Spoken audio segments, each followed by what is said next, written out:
दोस्तों, बात है 23 जून 2018 की। थाईलैंड में एक बच्चों की फुटबॉल टीम ने अपने एक साथी के साथ बर्थडे सेलिब्रेट करने के लिए एक अनोखा एडवेंचर प्लान किया। सारी टीम ने फैसला किया कि वह थैम लुआंग केव के अंदर जाकर अपने टीम मेंबर का बर्थडे सेलिब्रेट करेंगे। लेकिन उन बच्चों ने आपस में डिस्कशन किया कि वे इसके बारे में अपने घर वाले को बिल्कुल जानकारी नहीं देंगे। 10 किलोमीटर तक फैली हुई और 85 मीटर तक गहरी यह केव थाईलैंड के नॉर्थ में लाइम स्टोन के बड़े बड़े पहाड़ों के अंदर मौजूद है। इस केव के अंदर जाना एडवेंचर से तो पूरा भरा हुआ था, लेकिन दोस्तों उन बच्चों के लिए अब तक का यह सबसे भयानक एडवेंचर था, जिसका अंदाजा किसी को भी नहीं था। From northern Thailand say at least 4 boys, possibly 6, from the group that have been trapped in a flooded cave have been brought out. How many of you? 13. Brilliant. You have been here. What are the challenges facing these brave rescuers at the Tham Luang Cave complex?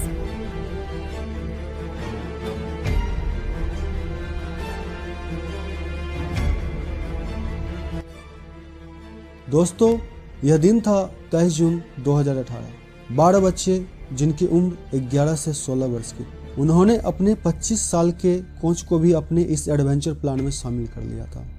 वे लोग अपनी cycle लेकर थैम Luong केव के अंदर चले गए।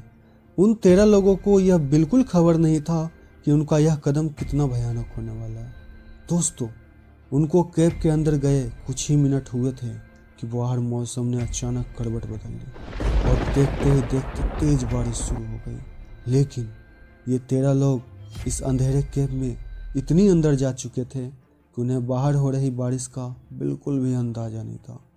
मिनटों का समय अब कई घंटों में बदल चुका था। लड़कों के घर वाले सोच रहे थे कि वे लोग तो फुटबॉल खेलने गए, लेकिन जब बच्चे टाइम पर घर नहीं लौटे तो उनकी परेशानी बढ़ने लगी। केव के अंदर मौजूद होने के कारण उन लोगों का मोबाइल नेटवर्क पूरी तरह से ऑफ था, जिस कारण से उनके फैमिली मेम्बर्स उन्हें कांटेक्ट नहीं कर पा रहे थे और ना ही वे लोग जान रहे थे कि ये सब कहाँ है। सारे लोग छानबीन में जुट गए। आखिरकार फुटबॉल क्लब से एक हिंट मिली। मालूम पड़ा कि लड़के थैम लुआंग केव की तरफ गए हैं। जब घर वाले भागते भागते केव की एंट्रेंस पॉइंट तक पहुंचे तो एक दिल दहला देने वाला मंजर उनके सामने इंतजार कर रहा था।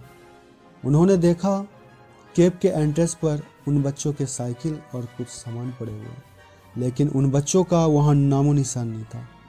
अभी पेरेंट्स यह झटका बर्दाश्त कर रहे थे कि उनको एक और मंजर ने हिला कर रख दिया। जी हाँ, लगातार हो रही बारिश के कारण बारिश का पानी तेज रफ्तार से केव के अंदर जा रहा था, जो कि वाकई में बहुत ही खतरनाक सिग्नल था। बात अब यहाँ तक पहुँच गई कि उन लोगों ने रेस्क्यू टीम को बुला लिया और रेस्क्यू टीम वहाँ आते ही केव के अंदर जाने की तैयारी में लग गई। केव के अंदर हर जगह पानी भरता ही जा रहा था और अंदर घुटन की वजह से सांस लेने में भी काफ़ी मुश्किल हो रही थी। रात के लगभग 1 बज चुके थे, लेकिन बच्चों का अब तक कोई सुराग नहीं मिला था। पहाड़ों से गिरने वाली बारिश का पानी तेज रफ्तार से केव के अंदर जा रही थी और केव धीरे धीरे भरता ही जा रहा था। और फिर एक वक्त ऐसा आया कि जब केव के अंदर मौजूद रेस्क्यू टीम एक तरफ से खौफनाक खबर आई। यह खबर उन पेरेंट्स पर बिल्कुल आग बन के गिरी। रेस्क्यू टीम का कहना था कि केव के अंदर एक ऐसा जगह आ गया हूँ जहाँ का बारिश का पानी छत को छू रहा है, जहाँ इक्विपमेंट्स नहीं होने के कारण रेस्क्यू ऑपरेशन को फिलहाल यहीं रोकना पड़ा। यानी यह बात तो कन्फर्म हो चुकी थी कि अगर वे बच्चे इस केव में जिंदा हैं तो उन्हें यह रात अकेले ही गुजारनी पड़ेगी। केव के मैप से यह पता चला कि इसके कुछ हिस्से काफ़ी डीप हैं, जबकि कुछ जगह के हिस्से ऊंचे हैं। एक्सपर्ट्स का मानना था अगर वे बच्चे इस केव में जिंदा होंगे तो वह ऊंची जगहों पर ही होंगे। सारी रात केव के अंदर पानी का लेवल बढ़ता ही चला जा रहा था। सुबह होने से पहले ही रेस्क्यू टीम ने सबसे पहले केव के पानी का लेवल कम करने के लिए हैवी ड्यूटी पंप्स लगा दिए, लेकिन सबको एक ही सवाल परेशान कर रहा था कि अगर वह 13 बच्चे जिंदा हैं तो उन तक पहुंचा कैसे जाए। एक्सपर्ट के मुताबिक इनका सिर्फ एक ही रास्ता है और वो ये है कि प्रोफेशनल डाइवर्स पानी के जरिए केव के अंदर जाएं और फुटबॉलर्स की तलाश करें। लेकिन उन डाइवर्स को केव का एक्सपीरियंस होना भी ज़रूरी है। इस मिशन को अंजाम देने के लिए थाईलैंड की नेवी ने अपने कमांडोज रेडी किए, जिनको अंडर वाटर मिशन का काफ़ी एक्सपीरियंस था। फुटबॉलर्स को केव के अंदर गए अब 24 घंटे हो गए थे। हर गुजरते वक्त के साथ उनके जिंदा रहने की उम्मीद कम होती जा रही थी। जाहिर है अगर वह जिंदा भी होंगे तो ना ही उनके पास इतना खाना पीना होगा, ना ही जिस जगह वह फंसे होंगे वहाँ इतना ऑक्सीजन का लेवल बचा होगा कि वह सांस ले सकें। थाईलैंड नेवी के कमांडोज को पानी के अंदर जाने से अंदाज़ा लगाना ज़रूरी था कि बच्चे इन केव के अंदर किस पॉइंट पर मौजूद हो सकते हैं। इन पॉइंट में से एक पॉइंट पटाया बीच कहलाता है, जहां पर फुटबॉलर्स के होने की काफ़ी उम्मीद थी, क्योंकि यह पटाया बीच का हाइट ऊंची थी। लेकिन परेशानी यह थी कि यह पॉइंट केव के एंट्रेंस से लगभग 4 किलोमीटर दूर था। इसका मतलब यह था कि इनको पानी में काफ़ी दूर तक स्विमिंग करना था, और वो भी इस केव की तंग जगह, बिल्कुल अंधेरे पानी। इस पॉइंट पर पहुंचना डाइवर्स के लिए कोई एक दिन का काम नहीं था। केव का लेआउट मुश्किल होने के कारण साथ साथ यहाँ पानी इतना गंदा था कि इसमें डाइवर्स को अपने हाथ तक नजर नहीं आ रहा। अब कोई ऑप्शन न होने के कारण इसी वजह से डाइवर्स के अंदर जाने का प्रोसेस शुरू कर दिया। हाई नेवी कमांडोज पानी में जितना अंदर जाते थे वो एक लाल रंग की रस्सी छोड़ते जाते थे, ताकि वापसी का रास्ता उनके लिए आसान हो सके। उनके लिए केव के अंदर जाना बहुत मुश्किल था, लेकिन वापस आना काफ़ी आसान हो जाता था, क्योंकि वो लाल रस्सी को फॉलो करके वापस आ जाते थे। पूरे 2 दिनों के बाद वे केव के अंदर एक ऐसे पॉइंट पर पहुँचे जहाँ पानी नहीं था। अच्छी खबर यह थी कि यहाँ उन बच्चों में से किसी की भी डेड बॉडी नहीं मिली, लेकिन इसका मतलब ये था कि फुटबॉलर्स अभी भी काफ़ी गहराई में मौजूद थे। नेवी कमांडोज तो थे एक्सपर्ट, लेकिन उनको केव रेस्क्यू का कोई एक्सपीरियंस नहीं था। इन वजह से उनको हर कदम उठाने के लिए काफ़ी ज़्यादा टाइम लग रहा था। अब फुटबॉलर्स को फंसे हुए पूरे 4 दिन हो गए थे, और बाहर रेस्क्यू टीम ने अपना बेस कैंप भी बना लिया, और अब इंटरनेशनल मीडिया भी इस हादसे की कवरेज दे रहा था। वक्त तेजी से गुजर रहा था।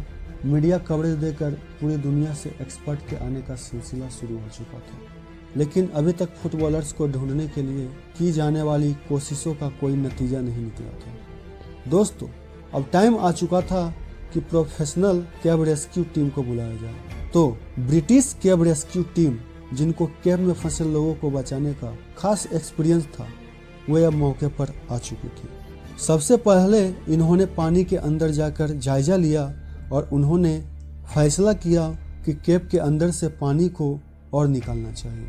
पहले जहां एंट्री पॉइंट से पानी निकाला जा रहा था, अब उसे दूसरे पॉइंट से भी पानी को निकालने का सिलसिला शुरू कर दिया गया। देखते ही देखते केव में पानी का लेवल कम होने लगा, और अब केव के पहले 800 मीटर से पानी निकाला जा चुका, और यह वही पॉइंट था जहां ब्रिटिश रेस्क्यू टीम ने एक रेस्क्यू बेस कैंप बना लिया था, जिनको चैम्बर 3 का नाम दे दिया गया। दर्जनों ऑक्सीजन के सिलेंडर और इक्विपमेंट चैम्बर 3 तक लाए जा चुके थे, क्योंकि अब रेस्क्यू ऑपरेशन यहीं से स्टार्ट होने वाला था।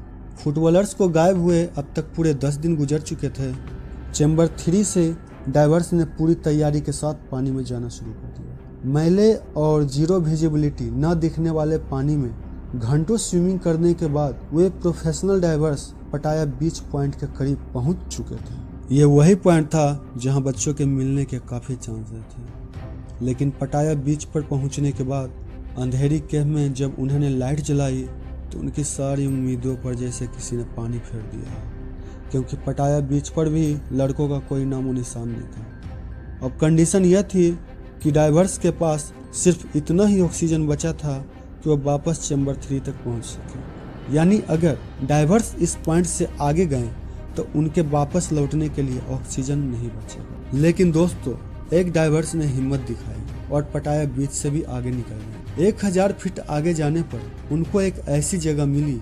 जब वह आखिरी बार पानी से बाहर निकले तो उसने वहां देखा जिसकी सारे लोगों को उम्मीद। सभी बच्चे सुरक्षित थे और वे रेस्क्यू टीम का ही वेट कर रहे। लेकिन दोस्तों, सवाल यह है कि पूरे 10 दिनों तक यह बच्चे बिना खाए पिए जिंदा कैसे रहे। एक्सपर्ट जिनको सालों का एक्सपीरियंस था, उनको इस पॉइंट तक पहुंचने में करीब 10 दिन लग गए, तो वह 13 लड़कों को यहाँ से बाहर कैसे ले गए। अभी तक उन रेस्क्यू टीम ने जितनी मुश्किलों का सामना किया था और अगले आने वाले 8 दिनों में इससे भी ज्यादा मुश्किलों से उनका सामना होने वाला था, क्योंकि यह अंधेरी गुफा उनमें से किसी एक की जान लेने वाली। इसके आगे अब जो कुछ भी हुआ वो आप देख सकेंगे पार्ट 2 में। जय हिंद। और आपको पार्ट 2 चाहिए तो कमेंट सेक्शन में पार्ट 2 जरूर लिखें।